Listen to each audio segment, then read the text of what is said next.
We're back at it. I'm Chris Drew from Menace Sports. That's my guy, Ron, from Best Damn Media. Another week, more college football content. The season is winding down. We got new rankings. We got drama now, drama later, drama everywhere. Brother, what is going on? Man, it's going good. It is officially hate week. The Buckeyes are number 2, and the wait is almost over. I know Buckeye fans have been waiting quite some time to see a win over Michigan. It feels like it's been an eternity. These last 2 years have been insufferable, but we are here. The Buckeyes are still in the top 4, and they control their own destiny. So I'm ready to jump right into these rankings. Now, we're going to jump into it, and that's the most important thing. Like, you feel good today if you're an Ohio State fan, a Georgia fan. I mean, if your team is undefeated, you simply have to feel good because you don't need chaos to happen. You just need things to continue, right? Like the winning. So I'm really excited to kind of dig into today's rankings. We're going to the full deep dive, and I guess we'll start with the good old one-loss teams, right? We call them the one-loss darlings. All of the people rooting for chaos right now in college football on the outside looking in. And it's crazy when you look at some of the faces on here because you see 3 of the best teams in the country, but due to slip-ups earlier in the season, they're on the outside looking in, and it seems like this is the perfect time to move to a 12-team playoff with as many undefeated teams as we have right now and a lot of great teams on the outside looking in. Yeah, it's wild. I've literally never looked at Nick Saban and thought darling, but here we are. And my brother's about 104, but definitely a darling in this scenario. Ron, you and I have said for week after week after week, bro, the one team I don't want to play as an Ohio State fan is Alabama. And maybe the other team I don't want to play as an Ohio State fan is Oregon. Now, I'm not sure how good Oregon is because Oregon, of those 3 teams, has the weakest resume but is the highest ranked. But they're really America's darling. Like, everybody loves Oregon. And we've been super consistent throughout the year talking about not wanting to play these teams, and it seems like they're getting better each week.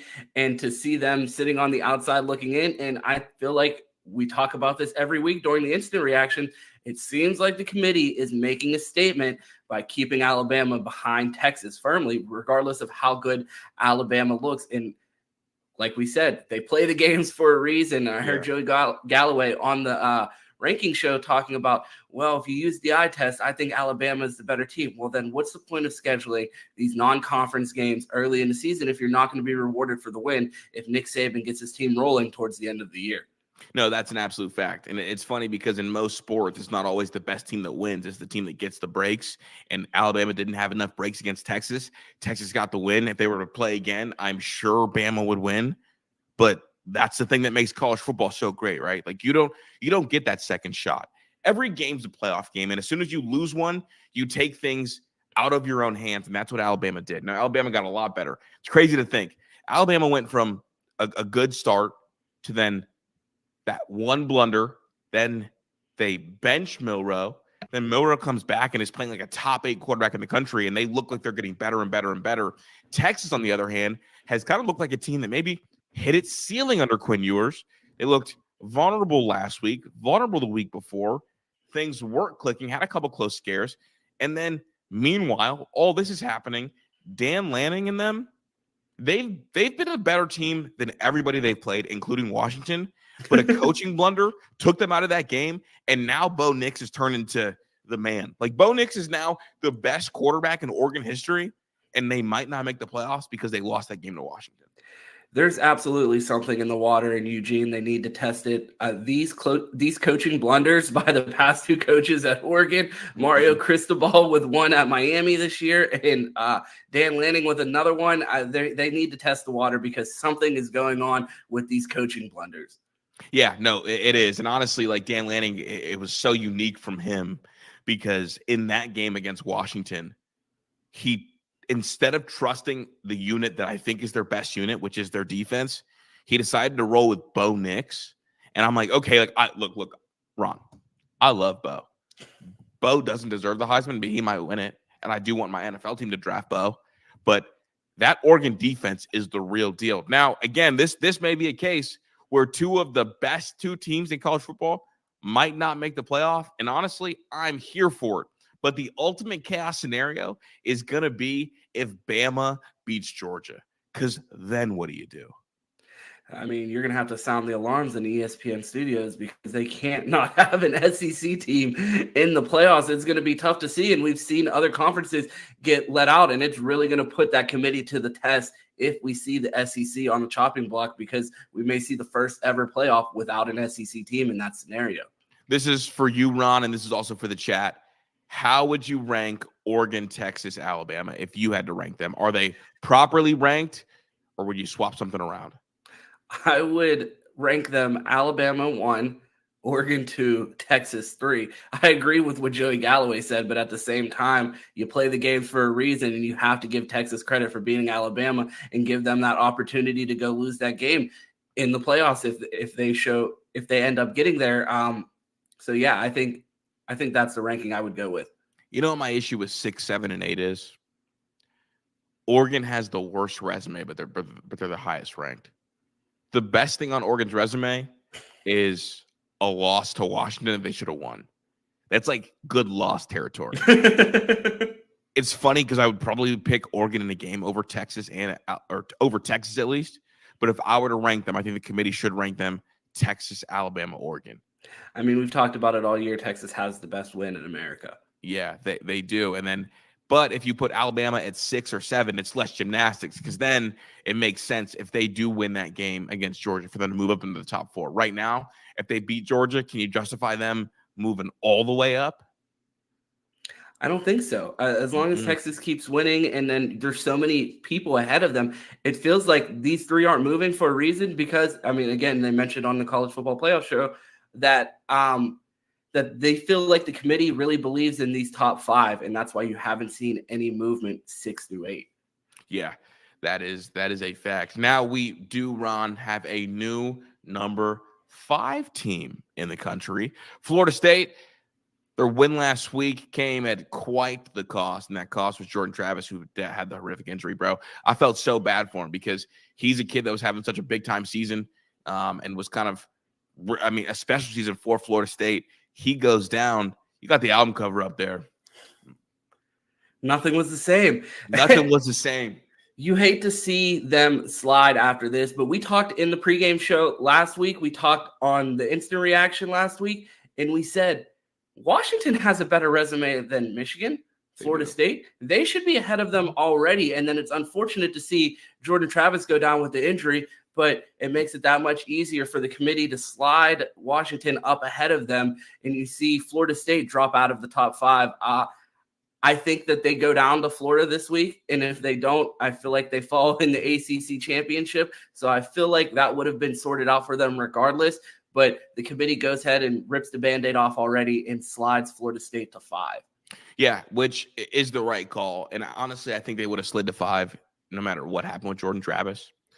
But seeing the way he went down, it definitely makes even more sense. Washington, people don't talk about enough, but they added another quality win. They now have quality wins over Utah, Oregon State, Arizona, and Oregon. Those are 4 teams that I believe are truly probably top 25 caliber teams. I don't understand Tennessee still being in the top 25. I think Tennessee stinks. I think that could have been a spot that was open for Utah to stay in the top 25, because I do think Utah is a top 25 team. But that's the swap that needed to happen a couple weeks ago, and the committee got the perfect reason to do it. It is wild to me that Washington was the underdog Friday night up against Oregon State. Then that line kind of changed.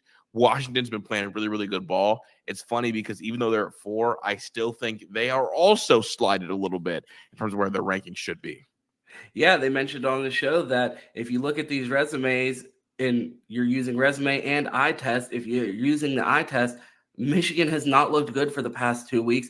If you're using resume, Michigan hasn't beat anyone other than Penn State. So again, with these conflicting criterias when it comes to ranking these teams, it seems like they have their own measuring stick for each team and why they have them ranked where they have them ranked. But it is good to see the Huskies make it into the top 4, because we do believe that they deserve to be there.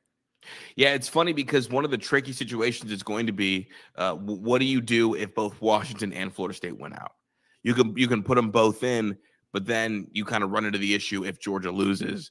Someone's got to get shuffled out of there. I don't know who it is. I think it's going to be Georgia. I think that is the nightmare scenario for the SEC if Georgia were to lose and not make it. But I just don't know how you could stick to all of the things that you've told us as a committee thus far and then reward Georgia for a loss and put them in, or put Alabama in ahead of Texas despite the head-to-head matchup. It does feel like similar to some other years, the committee is hoping for an easy job the way through, right? Because there's all the chaos scenarios. But there's also the dream committee scenario. Georgia wins out, winner of Ohio State, Michigan, and then Washington and Florida State. If that all goes well, that's your 4, and that's good. Do you think they're rooting for Florida State to make it in with the backup quarterback? Another Cardell Jones-esque story with Tate Rodemaker taking over the reins? I do think so. It's Florida Tate University, bro. Like Florida Tate University. Get that on a t-shirt, man. It's Florida Tate. And now for the Tate Rodemaker kid, I find it interesting. Bro, he's a kid that played a lot last year and led them to some comeback wins last year, because Jordan Travis, while I think he's a phenomenal player and obviously wishing for the best for him, he's a guy that has had some durability issues. And so Tate's played a good amount. And so it's funny for Ohio State fans, for the ones that are like, if you guys want a deep cut, the top 2 for Florida State next week will be Tate Rodemaker and Brock Glenn. Brock Glenn, a former Ohio State recruit. They went after him heavy. I believe he was committed at one point. And he was committed to Ohio State, and then they moved on from him in favor of West Dakota Heisman Lincoln Kienholz. Lincoln Kienholz, the chosen one. If they had to play today on a neutral site, who wins between a Tate Florida State team and a Washington team led by Michael Penix Jr.? Washington. I have zero belief in Florida State. Their best win is an LSU team with 3 losses. Their next best win is a Miami team that I don't think is very well coached. So I would say I would have to lean for Washington there. Do you think that the SEC teams are being kind of propped up by, LSU being still ranked in the top 15, Tennessee still being ranked? Do you think that really kind of has been used as kind of, even Mizzou, who played poorly and should have lost to Florida if Florida knew how to cover one of the top 3 receivers in the country on a 4th and 7. Did you watch the game? Bro, 4th and 17. Missouri is down by 2 against Florida. They got to go for it on their own, 25-yard line. I feel like this is a pot beat kettle situation, because we're over here like, look at our win against Notre Dame. with that Mizzou, Florida's bad. Bro, Florida, all they had to do was get a 4th and 17 stop. Luther Burden doesn't run a route. He runs forward, doesn't break off his route. Nobody covers him. 19-yard completion. Keeps the drive alive. Nobody covered him. That's the one guy you have to pay attention to. Literally, let Mookie Cooper beat you. Let Brady Cook run for 30 yards. The one thing you need to do is cover him. And so anyway, then they were. It's like Buckeyes of Christmas past. All these Buckeyes were talking about Brock Glenn, Mookie Cooper. Yeah, it's the Buckeye spirit. You know what I'm saying? I think that Mizzou win is super overrated, and I was really surprised that they left them at number 9 when it felt like they had a good chance. But the issue is Louisville has the worst loss in the country of everybody in the top 10. But even Ole Miss at 12 and LSU at 14 feels weird, and then Tennessee at 21. It's like, okay, these are all resume pumpers for the Bamas and the Georgias of the world. Those are people that you have to count as good wins for these upper echelon teams, and you discount it as, well, that's a good loss, I guess. And that's why some of these teams, who has Penn State really beat? They just have 2 good losses, I guess. Yeah, that's fair, but who would you pick on a neutral site today? Penn State or Louisville? Penn State, just because I have zero respect for the ACC. Louisville lost to a Pitt team. There's enough people in the chat that could go beat them. That's what we're talking about. They're not good, and so I that generally frustrates me. Bro, I'm ready to talk about it, man. It's hate week, but we got to talk about them. I will say their name just on this show, and I just say their name in general. Michigan. We cheated. Never mind. The Wolverines will be without Jim Harbaugh on Saturday. They don't move in the rankings. Do the Wolverines deserve to be in the top 4 with the resume that they have so far this year. I mean, they talk about eye test, they talk about resume. I don't think they have either one of them. What are your thoughts on the Wolverines? I feel like this is one of those, hey, we're going to keep them in the top 4 because this is going to sort itself out anyway. So let's have a 2-3 matchup and see what happens. This is where brand matters. Michigan is so fortunate, like Ron, so fortunate they didn't get passed by Washington. Michigan looked bad last week. Michigan in the last couple weeks has shown that Connor Stallions was their Scottie Pippen. Like, they needed, bro, in the worst way. We're watching JJ against top 50 teams the last 3 weeks, has 0 touchdowns and 1 interception. If anybody, I mean, their offense has literally been Iowa. That's what we're talking about now. They're Iowa with a little bit more speed on offense. It has been abysmal. They don't have the resume and they don't have the eye test. The only thing they have is that big M on Jim's forehead. And Michigan, man, that's all it is. You answered the question that I had because I was wondering when you mentioned that it's all because of brand, and I wasn't sure if you were referring to that M on his hat or the Big Ten. Because is it conference recognition and brand that's keeping them? Or do you think that it is the Michigan logo? Because I was wondering, do you think that Washington will have that type of clout or Oregon will have that type of clout once they join the Big Ten? And will their logo carry more weight with that conference pedigree behind them? Oh, it could be the Big Ten part of it. It could be, but I really do think it has a lot to do with that Michigan M. Now, if Washington was in the Big Ten, I think they would get more love. But, you know, I say that, but then I look at the rankings, Ron, and the Pac-12 has as many ranked teams as the Big Ten. Arizona, Oregon State, Washington, Oregon. The Big Ten, Ohio State, Michigan, Penn State, Iowa. To be fair, 2 of those teams have jerseys with Big Ten logos printed on them. You're right. You're right. Like, the Big Ten is about to be a powerhouse when they take some of these teams on, and it's just going to be that much more difficult. I was sitting there thinking about Penn State the other day. They're not going to have to play Ohio State in 2 years. Does it get any easier? Because they're going to have to play Washington and Oregon. So even with this 12-team playoff, is it going to be a lock as the Big Ten becomes stronger? I don't know. Some teams that are expecting to pencil themselves in as one of those extra spots in the 12-team playoffs may find themselves on the outside looking in as their schedules expand. It is funny because all the teams that are coming to the Big Ten, it's like, what did it cost you? It's going to cost you your quarterback. You can't come to the conference if you have this. If you have the same quarterback, Bo Nix, you got to go. Michael Penix, you got to go. Like we're Caleb Williams, yeah, go to the draft. Get out of here. You're not welcome. If you want to come here, you got to give up your quarterback. That's how it's gone. I think Michigan is real fortunate to be ranked number 3 right now because right now, if you just looked like eye test, Washington looks better and they have better wins. Absolutely. The committee will favor one or the other. So now we know it's eye test, quality wins, and brand. Brand is the big thing. Brand is the only reason Michigan is ranked ahead of Washington because honestly, their resume is much closer to Florida State's. And additionally, they now have the scares. Maryland's offense outscored Michigan's offense. Michigan won the game by 7 points, but the Michigan defense and special teams scored 11. People are saying, oh, it was a trap game. It wasn't a trap game. Your offense is atrocious. They're out here winning games like the Pittsburgh Steelers. The Pittsburgh Steelers have won 6 games by being outgained in every single one of them. And Michigan's offense looks just as anemic. J.J. McCarthy is 2 gloves away from being Kenny Pickett, just so we're all clear. I don't know if you know, Kenny Pickett is the only quarterback in the history of the NFL with at least 500 pass attempts that under 2% of his pass attempts result in touchdowns. Under 2. That's J.J. McCarthy territory. C.J. Stroud already has more passing touchdowns than Kenny Pickett, but we're not here to talk about my god-awful NFL team. I want you to name this album for me. I was given 2 options for this album.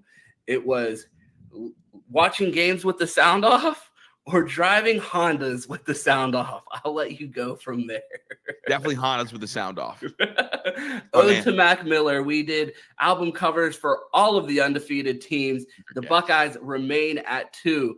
Were you surprised? Did you expect it? Or is the committee just waiting for this game on Saturday to sort everything out? I mean, it's perfect. I mean, at this point, where else would you rank them, right? Because you can't slide them down because they've been winning in really convincing fashion. You can't move them up. Georgia keeps notching ranked wins, even though Tennessee should not be a ranked win. They are atrocious. But here we are, and you're heading into that week with the same rankings as last year. Ohio State 2, Michigan 3. This year, it's funny because Michigan's the favorite in that game. But in terms of where Ohio State ranks, right now they're number 1 in the country in defense. Every major category defensively, top the charts. They are not giving up explosive plays. I believe they've only given up 1 or 2 this entire year, and it was a trick play. They are a really good tackling team. The only category that they're not in the top whatever percent of the entire country is sack total, and it's okay because they've been able to suffocate teams. And now, Ron, something that's been new these last couple of weeks that we haven't seen before is they now have guys taking the football away. This team is very similarly built to 2021 Georgia. Very similar. Absolutely. The most impressive thing to me about this defense is the fact that they're getting it done with so many injuries. Last week, they give up 3 points to Minnesota with Mike Hall, starting defensive tackle, out. Tommy Eichenberg, starting Mike linebacker. Lathan Ransom, starting strong safety. And you don't even see a drop-off out there. The defense plays just as stout. You don't see communication issues. This team and the development that Jim Knowles, this secondary staff, and Tim Walton and Perry Eliano, they have this team so ready to prepared to play and ready to go. They understand this scheme, and there's so much depth on this team that this team has been lacking over the past few years that if anyone went down on that defense, you were scratching your head looking at the floor worried about who was about to come in the game. And now we have 3 starters missing, and you can't tell a difference when the defense is out there. Yep. I mean, that is a fact. We now have a defense that is so deep and talented and multiple. Last year, if Lathan Ransom got hurt, I would cry.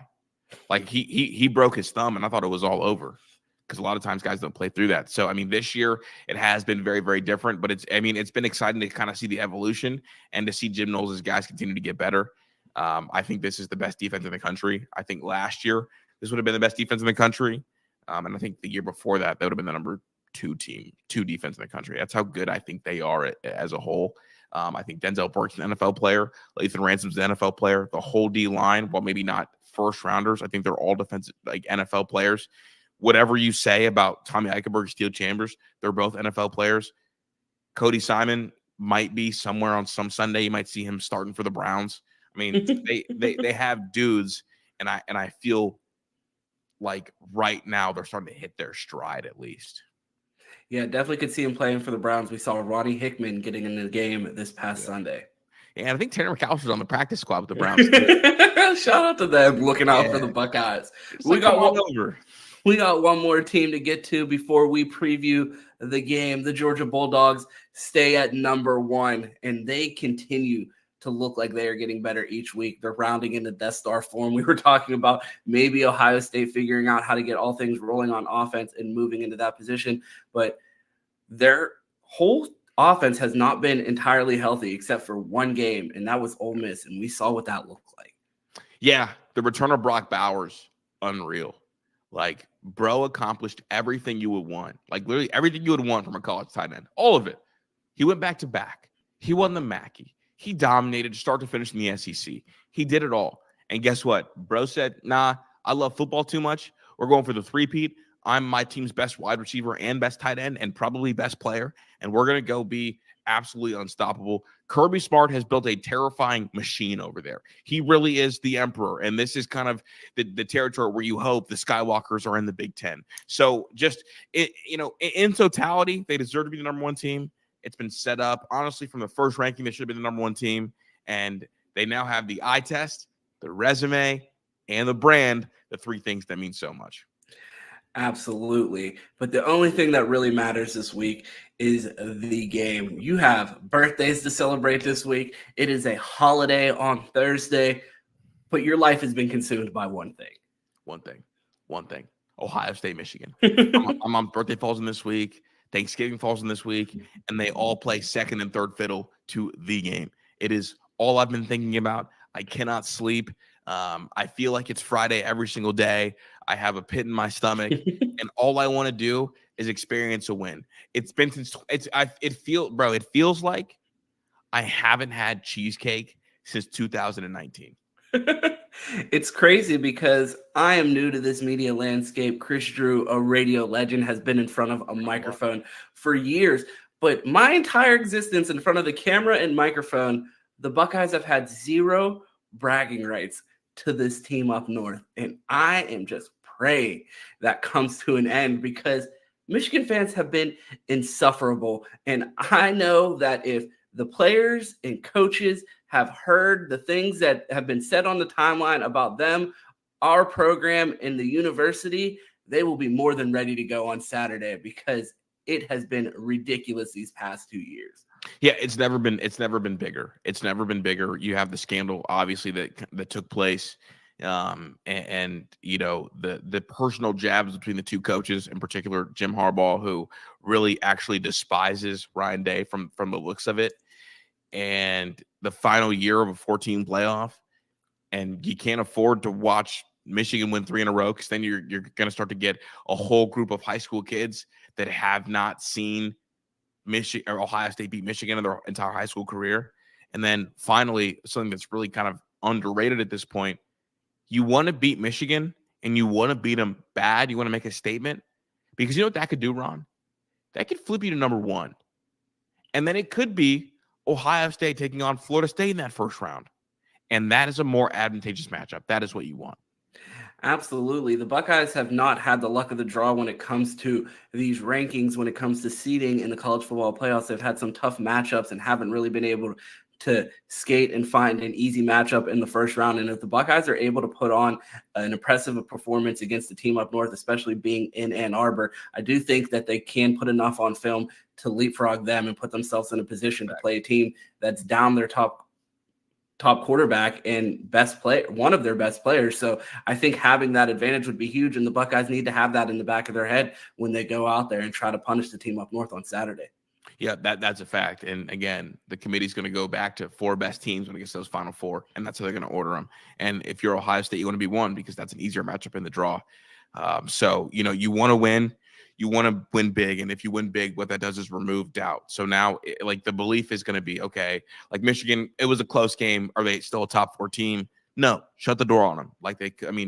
It's funny because it happened to us last year. We were able to kind of sneak in the door when that happened. We're also the number 2 team. So, I mean, we're at a point right now where I am nervous. I'm excited. I'm thrilled. And I know that this game is kind of going to fall on the shoulders of a high school duo, the high school teammates, Marvin Harris Jr. and Kyle McCord.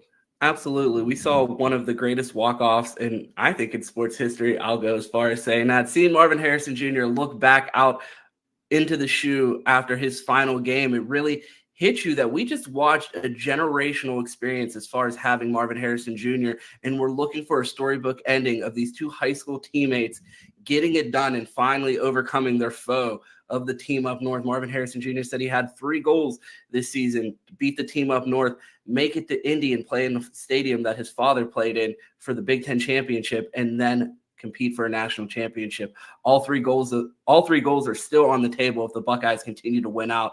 And Saturday is, we've talked about the first test. I feel like we've said that 3 times this season, but this is the real test, the final on Saturday. The Buckeyes take on the team up north. Yeah, massive. And you would love nothing more for this duo, for Kyle McCord to cut it loose. We've always talked about Kyle McCord, grew up as a gunslinger.